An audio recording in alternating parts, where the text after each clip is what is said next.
Hi, welcome back to my YouTube channel. My name is Alicia, and in this video, we are going to talk about how to pitch to a brand.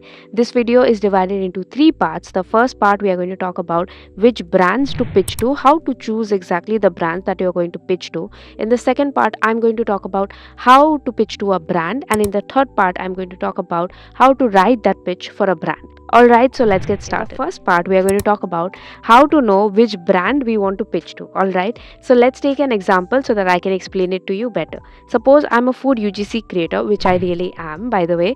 So when I decided that I want to work with a brand that sells rice paper, because I was really excited to try out some recipes and make some content for some brands, so I decided to go to Amazon and I found out a bunch of rice paper companies. All right, now every brand is not for me. All right, so I need to figure out which brand exactly is for me. Now here are three factors which I use to determine. The first factor, the brand style. All right, so you need to check out if your style and the brand style actually match. Now my style is using minimal backgrounds, minimal props, focusing on the content. All right, so I need to look for brands which follow a similar brand style. All right, I mean, I don't want to spend a lot of money buying a lot of props for the brand. I'm sure if the brand is paying a lot of money, of course I will invest in some props, but my background setup or the setup in which I film is going to remain the same, right? Unless I upgrade it and go on to other styles. But my style usually remains the same. Every photographer, every videographer, they have a kind of style that they always follow, and you need to respect your own style. All right, so the best strategy is to always figure out brands who are following a similar style to yours, so that you can be compatible for each other and work well with each other.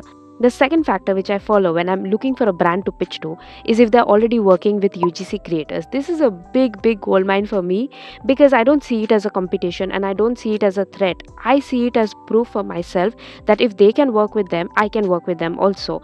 Never ever feel threatened to see other UGC creators working with another brand, because they are not your competition. They're actually paving the way for you to work easily with the brand, because the brand knows how to work with UGC creators, and it is going to be a better experience for you because they have already experienced UGC creators firsthand. So you need to always look out their client work, UGC work, or PR, influencers. All of these highlights, usually they always show if they're working with any UGC creators or not. You can also see the Reels section where they have collabed with anyone or no, and then you can easily figure out by clicking on their profile if they are a UGC creator or no. This is a very helpful information for you when you're pitching to brands. You will know that they'll automatically be more welcoming to UGC creators. The third factor which I always look for when I'm pitching to a brand is to see that if they are an active brand, if they are actually working hard on their social media, because there are brands who don't want to work hard on their social media. Maybe they have B2B services and they don't need a lot of client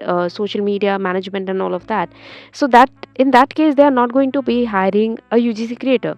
Also, brands who have owners running them, they do not want any UGC creators running the show for them, and so it's not really needed. So you need to see if you can actually see yourself working with the brand, if the brand is actually looking for UGC creators actively to grow their brand and to hire new clients or make more sales. So these are the three factors which are very important for you to note down before you even start pitching out to a brand.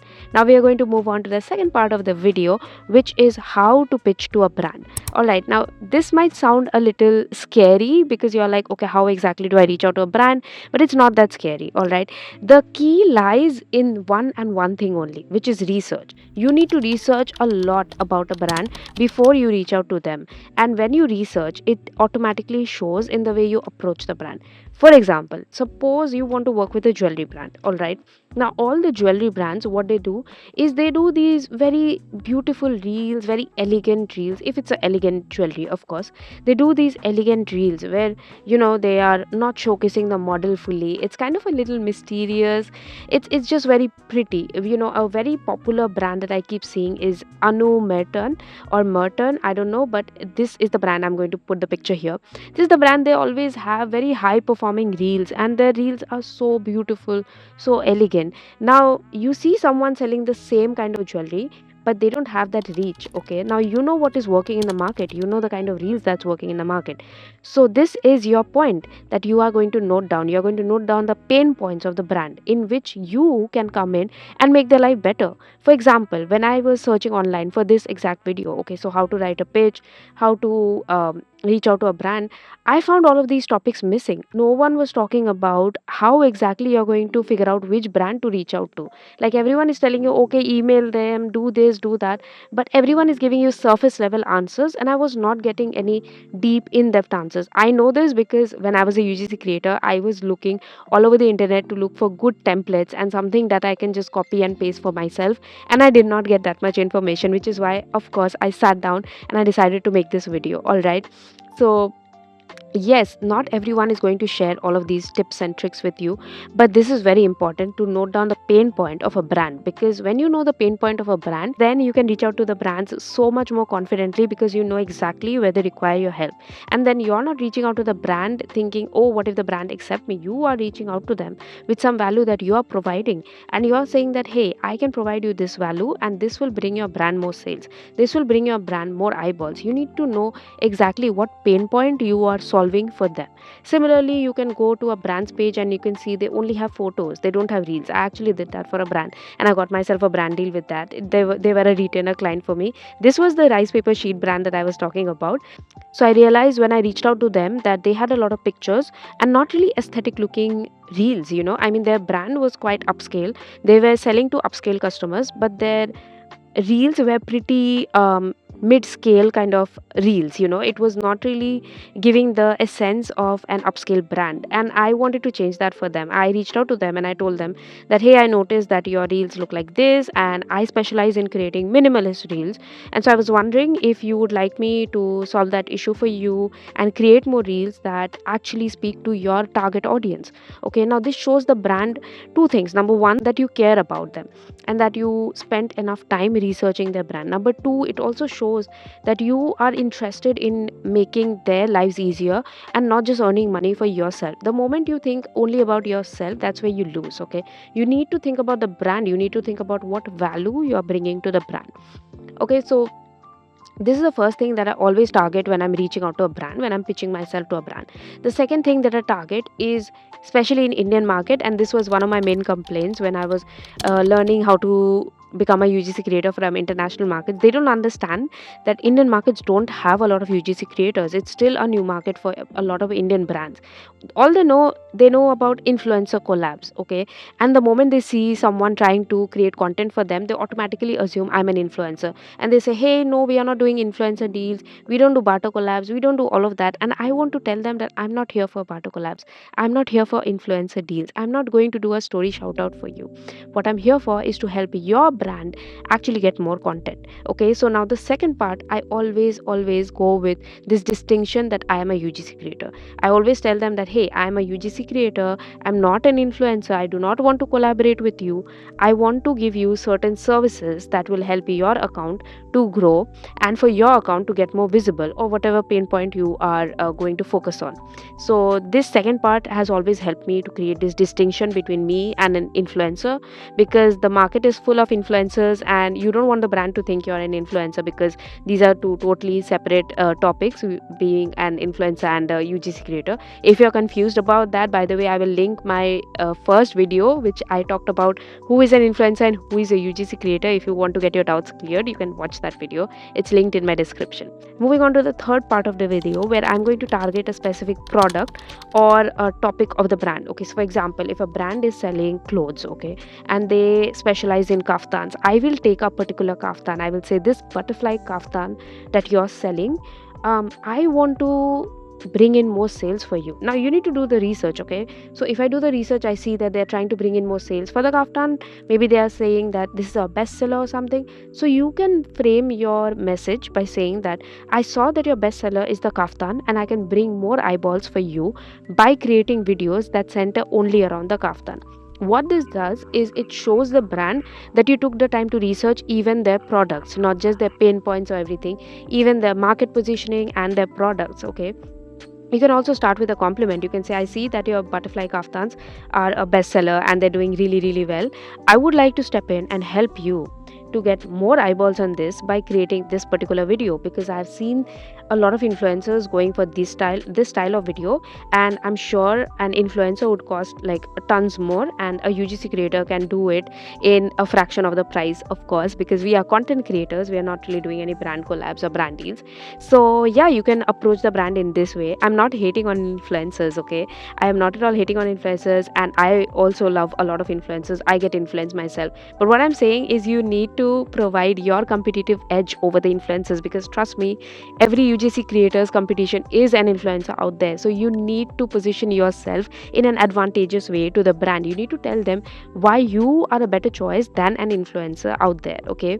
They need to select you over barter collabs, over influencers, and all of that, all right? So make your research worth it. Make sure your research is finding their bestsellers. It is finding their main product which they are selling the most. Every brand has this winning product that they keep selling more and more. You need to find that product, or you need to find a product which is good enough but not getting eyeballs. You can also attack that product, but select one product that you can help them to improve. It just shows that you are studying a lot about the brand and you care about them a lot. Now we are moving on to the last part of the message, the pitch that you're going to pitch to the brand, which is you're going to talk about what is the next step that a brand can take, or you can also call it a call to action for the brand. So basically, you want the brand to take some action from their message, okay? What I usually give them is I tell them that hope to hear from you soon, or I am so excited to work with you soon. This kind of gives them a thing that I'm willing to work with them. Before, I used to put my call links, so I used to tell them that you can schedule a call with me. So my mentor told me to put my Calendly link over there. Didn't really work well. I did try that, and because I was a small creator with just 1060 followers, of course the brand was not going to invest in actually scheduling calls with me. I did schedule calls with few people, but it was just like 2 calls. Yes, one led to a UGC collaboration for me, but then it wasn't that successful for other brands, all right? So I won't recommend to set up a Calendly call or a Zoom call. It does help in knowing your clients better, but you can also finish off the entire conversation and the brand deal over an Instagram DM as well. You can also give your contact number for them to contact you, but then this still leaves kind of the ball in their court, you know what I mean? You need to give them something that they can respond to easily, like a yes or no, like would you be willing to discuss it further, or do you want me to send in my portfolio? So all of these are open-ended ways in which you can reach out to a brand. Of course, these are just a skeletal structure that I'm providing you. You need to do your own research. You need to see what the brand likes. You need to see what the brand vibe is. Some brands are just more friendly and more casual in the way they approach everyone, and some brands are just more somber, more serious. Their clients are more serious, business-like. So you need to actually talk to the brand to figure out the brand vibe and everything, and you will figure it out. Moving on to the last part of the video, which is writing a pitch template. Now, I have reached out to jewelry brands. This is the exact template that I use. You can take a screenshot of it, or just copy and paste it in your own way, take inspiration from it and use it when you're reaching out to a brand. Again, this is just a skeletal structure. You can always edit it, you can take inspiration from it, you can add your own twist to it, and always reach out to a brand. But these kind of pitching templates have always worked for me and has gotten me brand deals, and I hope this video was helpful and you get yourself some brand deals as well. Now, if you want someone to guide you more about UGC and kind of hold your hand and show you step by step how to become a UGC creator and get paid deals, not just barter deals, then you might want to check out my course, which is UGC Creator Blueprint. It is linked in the description below, and it is also linked in my bio if you want to check it out. I'm going to also link another video of mine which will show you how you can use just your phone to create your portfolio samples, because the next step obviously is to send in your portfolio. And if you do not have a portfolio, do not worry, you can always make portfolio with the things that is just lying in your house. And if you were curious when I said how I reached out to a brand on Amazon, if you're wondering how you can do the same and if there are any other ways to do so, you can check out another link in my description below where I share 7 ways on how you can reach out to a brand. So I hope you found this video helpful, and I hope this helps you in your UGC journey. As always, subscribe for more, and bye.